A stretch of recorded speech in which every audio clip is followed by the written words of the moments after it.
안녕하십니까. CJB 모닝와이드 화요일 아침에 인사드립니다. 우리 지역을 대표하는 축제인 괴산의 고추축제가 온라인으로 열리고 있는데요. 완판 행진을 이어가면서 순항 중이라고 합니다. 네, 랜선 라이브쇼는 약 3만 4천 회의 조회수를 기록했고요. 홈쇼핑과 현장 판매에서는 10억 원 가까이 판매가 됐다고 합니다. 네. 15일까지 이어지는 온라인 괴산 고추축제에 많은 관심 가져주시면 좋겠습니다. 네, 화요일 CJB 모닝와이드 뉴스부터 전해드립니다. 코로나19 차단을 위한 마스크 착용 의무화를 두고 일부에서 시비가 벌어지고 있습니다. 충북에서 처음으로 마스크를 쓰지 않은 코로나19 확진자가 고발 조치됐습니다. 조용광 기자입니다.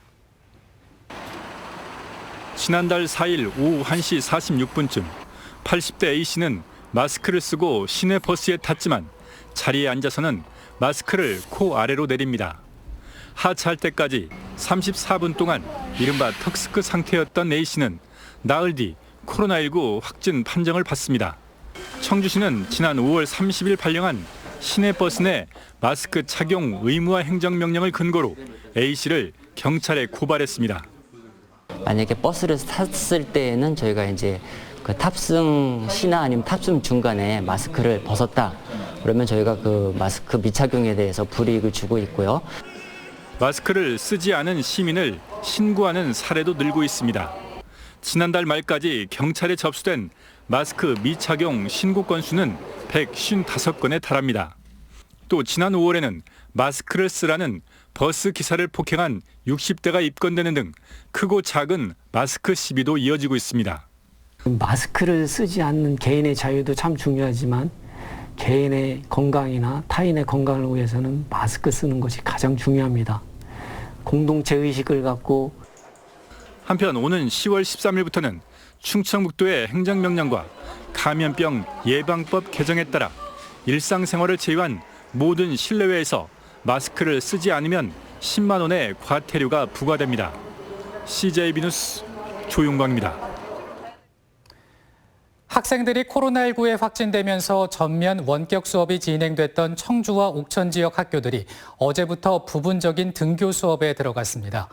충북교육청은 방역을 한층 강화하고 학생들 심리 지원에도 나서고 있습니다. 김기수 기자의 보도입니다.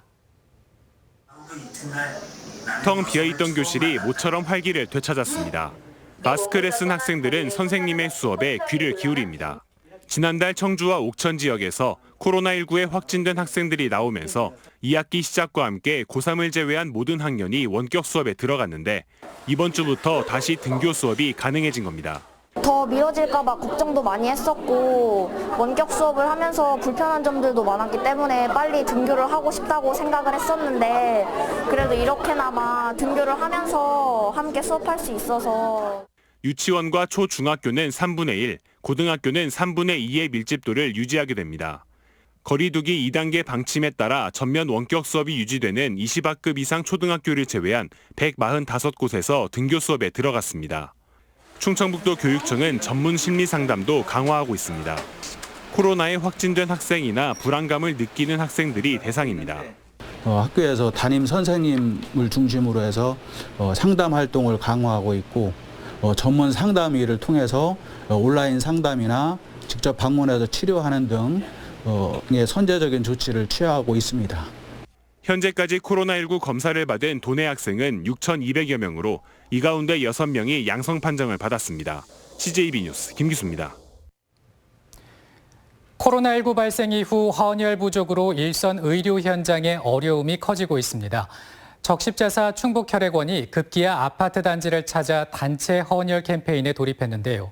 혈액 수급의 어려움을 단적으로 보여주고 있습니다. 구준혜 기자의 보도입니다.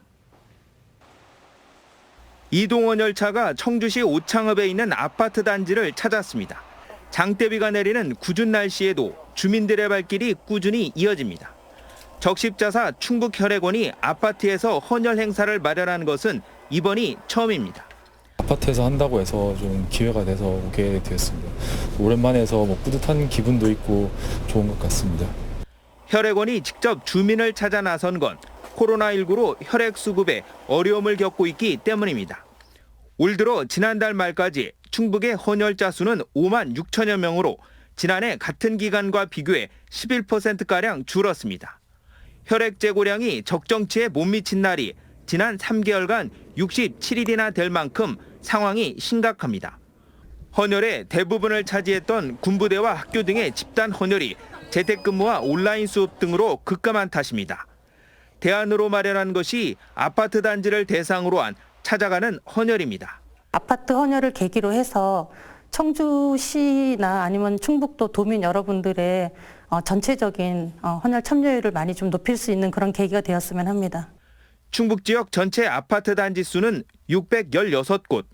적십자사는 코로나19라는 비상 상황 속에 주민들의 자발적인 헌혈 참여를 기대하고 있습니다. CJB 뉴스 구준혜입니다. 충북 곳곳이 폐기물 투기로 몸살을 앓고 있습니다. 행정당국이 투기자들을 찾기 위해 나름 애를 쓰고 있지만 수법이 워낙 은밀해 적발하는 게 쉽지 않은데요. 이 때문에 최근에는 땅을 빌려준 토지자들에게 연대 책임을 묻는 경우가 많아졌습니다. 박원 기자가 취재했습니다. 지난 2018년 11월에 촬영한 청주시 오창읍 용두리의 한 공장 부지입니다. 온갖 쓰레기들이 산 중턱까지 쌓여 있고 산업 폐기물과 공장 폐기물 등 모두 6천여 톤에 달합니다. 외부에서는 보이지 않도록 칸막이까지 설치해 놓는 등 업자의 계획적인 투기였습니다. 보시다시피 산더미처럼 가득 쌓여져 있던 폐기물들은 이렇게 말끔하게 치워진 상태입니다. 그런데 폐기물을 치운 사람은 업자들이 아니라 청주시였습니다. 장기간 방치할 수 없다 보니 업자들을 대신해 폐기물을 치운 건데 청주시는 처리 비용 12억 원을 행위자뿐 아니라 토지주에게도 똑같이 부과했습니다. 폐기물 투기에 땅을 빌려준 토지주도 연대 책임이 있다는 겁니다. 비용 폭탄을 떠안게 된 토지주는 당시 상황을 전혀 몰랐다며 억울하다는 입장입니다. 토지주가 이걸 책임을 갖다가 나중에 저라 이렇게 하면은 이게 아이고 이걸 어떻게 해야 되나 하고 지금 어디서부터 시작해야 될지 몰라가지고 그래놓고 있는 겁니다 지금. 하지만 청주시는 관련자 모두가 책임이 있는 부진정 연대 책임이 원칙이라며 토지주들의 각별한 주의를 당부했습니다. 토지에 대해서 빌려줬다고 이제 관리를 완전히 소홀히 하는 경우가 많은데 그거보다는 뭐 주기적으로 현장을 가셔가지고 뭐 어떤 건을 하는지 좀 확인을 하셨으면 좋겠습니다. 최근 3년간 청주에서 벌어진 8건의 폐기물 투기 중 5건이 이런 방식으로 처리됐습니다. 청주시는 지난 6월 청주 가덕면에서 발생한 불법 투기 등 현재 조사가 진행 중인 나머지 3건에 대해서도 관련자들에게 연대 책임을 묻는 등 강력 대응을 예고했습니다. CJB 뉴스 박원입니다. 국가균형발전 충청권 공동대책위원회는 어제 이낙연 민주당 대표의 행정수도 완성 의지를 환영한다며 국민의힘의 특위 참여를 촉구했습니다. 공대위는 이낙연 대표가 21대 첫 정기국회에서 가장 상징적이고 효과적인 균형발전 대안으로 행정수도 이전을 거론한 건 집권 여당의 의지를 보였다는 점에서 환영한다고 밝혔습니다. 반면 김종인 국민의힘 비상대책위원장이 최근 행정수도 이전에 부정적으로 언급한 것에 대해선 실망을 금할 수 없다며 국회 내 균형발전 특위에 참여하라고 요구했습니다. 한국철도공사가 오는 21일 제천에 있는 충북본부를 대전 충남본부로 통합할 방침인 가운데 제천 지역의 반대의 목소리가 높아지고 있습니다. 제천발전위원회는 지난 4일 제천역 앞에서 반대 집회를 연대 이어 어제는 대전 충남본부를 방문해 충북본부 폐지를 결사 반대한다고 밝혔습니다. 행사 기간 100만 명이 방문하고 100억 원 상당의 농특산물 판매고를 올리는 보은 대추축제가 올해는 온라인 축제로 전환됩니다. 보은군은 코로나19 확산 방지를 위해 올해 대추축제를 보은군 유튜브 채널 등을 통해 온라인으로 진행한다고 밝혔습니다. 대신 축제 기간을 닷새 늘려 다음 달 16일부터 보름간 개최하고 대추 등 농특산물 판매도 강화하기로 했습니다.